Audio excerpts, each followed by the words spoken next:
For the most part, Game Freak does a decent job of making sure that Pokemon with certain base stats, typings, or abilities don't get access to certain moves that could break the game. Like, no Pokemon with the ability No Guard has had access to a one-hit KO move, as this would make for the most broken Pokemon ever.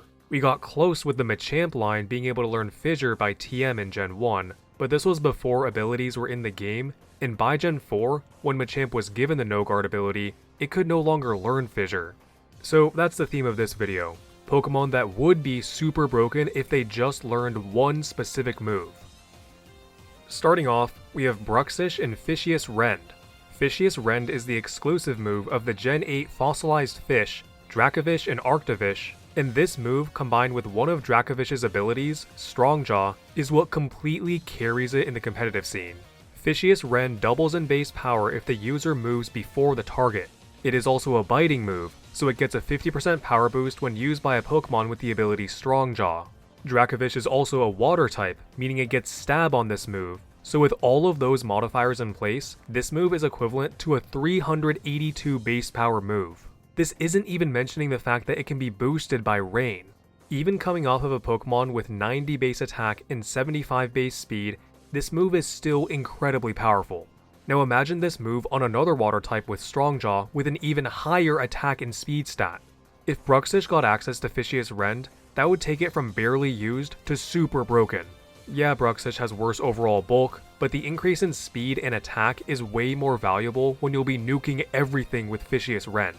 With 92 base speed and a Choice Scarf, Bruxish gets right around the 160 base speed tier, allowing it to outspeed threats like Calyrex Shadow and Zacian. As a Psychic type, Bruxish also gets Stab's Strongjaw boosted Psychic Fangs, which can break screens, and Crunch for extra coverage, which will still do good damage with Bruxish's higher base 105 attack stat compared to Dracovish's 90. Next, we have Enamorus Incarnate and Fleur Cannon, or really any of these variants like Overheat or Leaf Storm. Fleur Cannon is the signature move of Magearna, and it is a 130 base power, 90% accurate, special attacking fairy type move that harshly lowers the user's special attack after use. Enamorus Incarnate gets the ability Contrary, which reverses all stat changes, but it really only gets Superpower and Stellar Terrablast to take advantage of it. In doubles, I've seen it paired with Thundurus Incarnate, which can use Prankster Eerie Impulse to raise Enamorus' special attack by 2 stages, but overall, it would still really want to be able to do that itself. Superior is another Pokemon with Contrary, and it gets Stab Leaf Storm to sharply raise its special attack after every use. This is balanced out by the fact that Superior has a low special attack stat of 75 and does not learn any special attacking moves that are not Grass or Dragon type. Enamorus, on the other hand, has a really high 135 base special attack stat and has access to Stab spread damage with Dazzling Gleam, and coverage options with Grass Knot, Earth Power, Psychic, Sludge Bomb, Focus Blast, and Mystical Fire. So if Enamorus got Fleur Cannon, a powerful stab move that raises its special attack after every use, it would go nuts with its high special attack and speed and good coverage options. Next, we have Miraidon and Rising Voltage. Now I know what you might be thinking, Miraidon is already broken, and you're right, but this move would take it to the next level of super ultra mega broken. Rising Voltage is a 70 base power electric type move that doubles in base power if the target is on electric terrain. Miraidon just so happens to be an electric type with a high special attack stat that sets electric terrain with its ability and gets a 33% special attack boost on electric terrain, so Rising Voltage doubling to 140 base power means that Miraidon would have access to the most busted move and ability combo ever. This move was a tutor move in the Isle of Armor DLC of Sword and Shield, resulting in a lot of Pokemon having access to it in Gen 8, but it is no longer a teachable move in Scarlet and Violet, with only Raging Bolt now being able to learn it. Without a consistent way of setting electric terrain, there's no reason to use this move over Thunderbolt or Thunderclap for Raging Bolt. Miraidon, on the other hand, sets electric terrain on switch-in with its ability, and would have instant access to the doubled power effect of this move.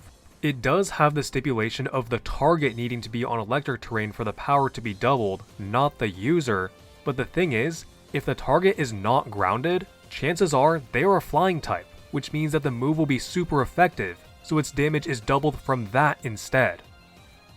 Next, we have Iron Bundle and Scald. I've mentioned this in a few of my videos before, which is that Iron Bundle is just one of a few ice types in the game at all that are built like a glass cannon, not a slow defensive tank, which is how ice types should be built. Iron Bundle is able to take advantage of its great offensive typing due to its access to Freeze Dry and Ice Beam. Freeze Dry is an ice type move with a unique type effectiveness property since it hits water types for super effective, a type that normally resists ice. Ice Beam is stronger, but just doesn't have the unique property that Freeze Dry has, so it's great when you don't need that unique property since it has higher base power. For Water Stab though, it doesn't really have great options. Special attacking water types kinda got screwed over when Scald was nerfed, since there wasn't really anything consistent that replaced it. Surf is good in singles, but it hits your ally in doubles, and Iron Bundle doesn't even learn this move. Water Pulse is weak, Chilling Water is even weaker, and Hydro Pump is inaccurate.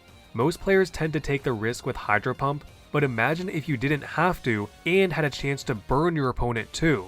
With Iron Bundle just barely outspeeding the 135 club and most physical attackers overall in Gen 9, being able to hit water for super effective with a unique type effectiveness move and being able to potentially spread burn while dealing stab damage would make it a menace if it got Scald. Luckily, Scald was pretty much taken off the face of the earth in Gen 9. Next, we have Regieleki and Ice Beam.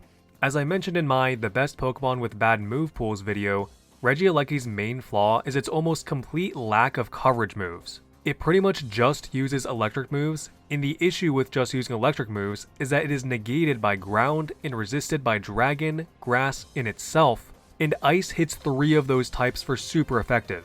Electric also pairs well with the types that resist ice, as electric hits water for super effective and the rest for neutral.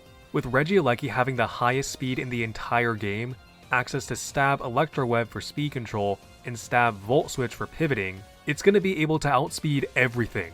Its electric moves already hit really hard thanks to its ability, which was nerfed in Gen 9, but seeing how much Terra buffed Regieleki in Gen 9, I think it would appreciate the extra coverage more than the extra boost from Transistor. Now I've mentioned before that I'm not a huge singles player, but I have actually been getting into it more recently, and I was made aware when making this video that Regieleki's ban in Gen 9 singles was entirely due to the fact that it gets coverage with Terra Ice Terra Blast.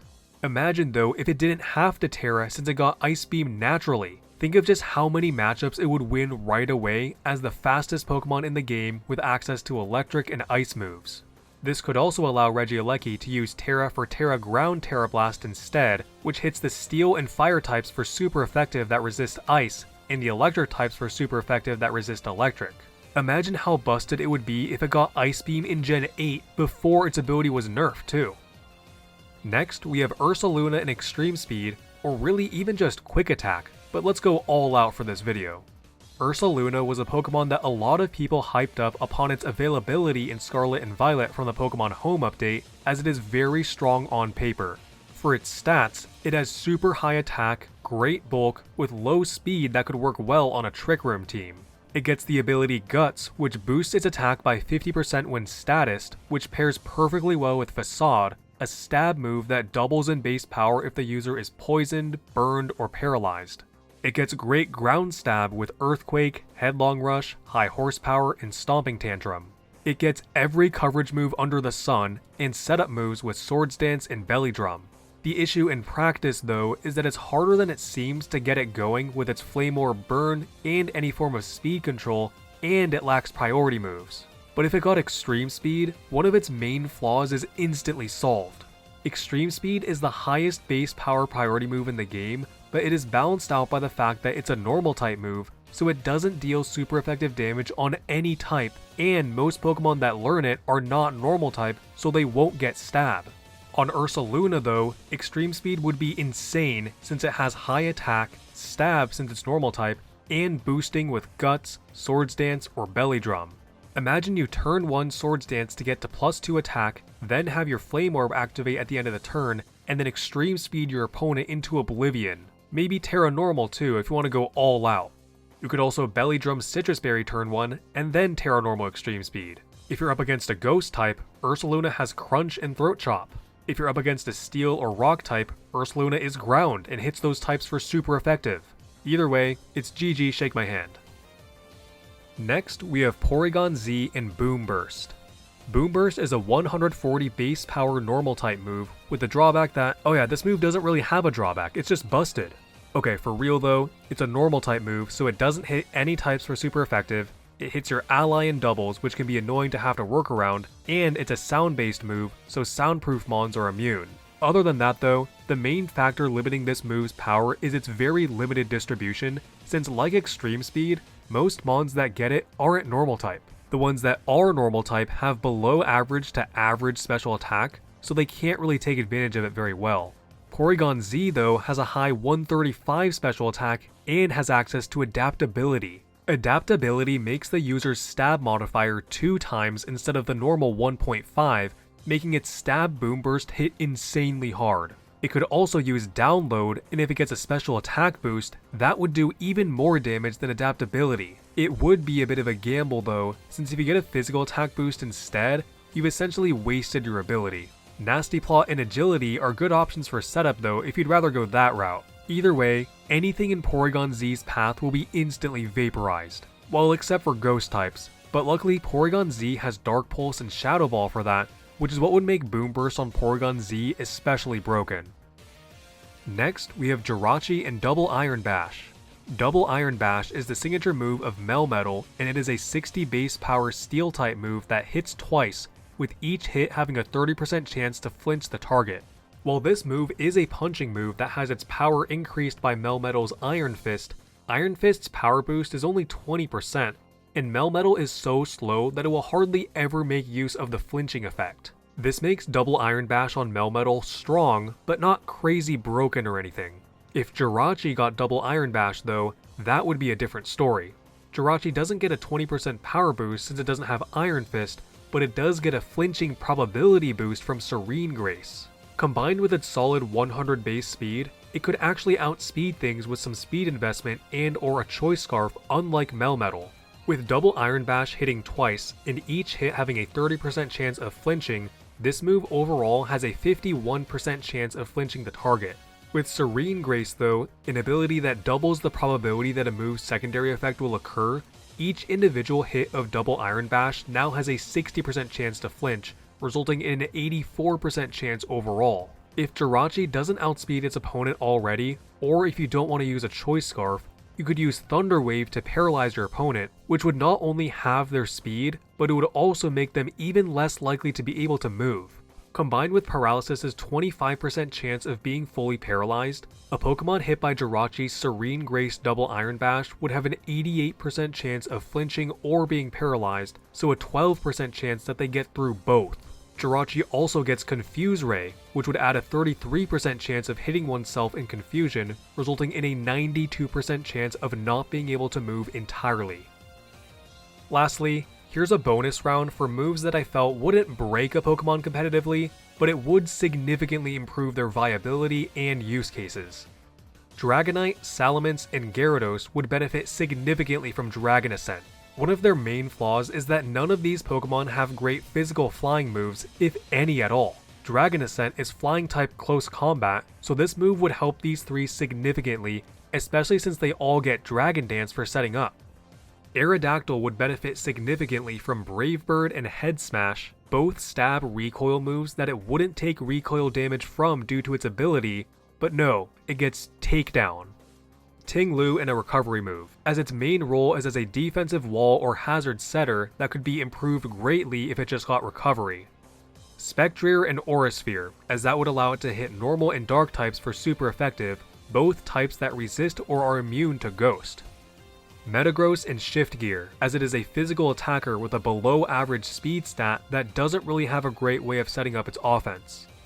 Tapu Bulu and Playrough, as it is a physical attacking fairy type that doesn't have any physical attacking fairy moves. Dragapult and any good physical ghost move, with Spectral Thief and Last Respects probably being the best ones for it, but really any of them would be good, like Poltergeist, Shadow Claw, Rage Fist, or Shadow Bone. And any steel type with an actual attack stat and Gigaton Hammer. Enough said. And those are Pokemon that are just one move away from being broken, plus a bonus round. Let me know in the comments if you disagree with any of my reasonings or feel that I missed any. Anyway, If you want to support me and my channel, the best way to do so is just by leaving a nice comment. I do read all comments and will try my best to respond to as many as I can. You can also click the join button and become a member, and I made the cost as low as possible at 99 cents USD. Members get a badge next to their name in early video access. Keep in mind that these videos will be releasing on my normal schedule for non-members, so please don't feel obligated at all to join unless you really want to support me and you are financially capable of doing so. Huge thanks to all my members. I really appreciate your continued support for the channel. Likes are also one of the ways that YouTube determines if a video should be passed around to more people, so if you feel that this video deserves to be, I would appreciate it. Thanks for watching.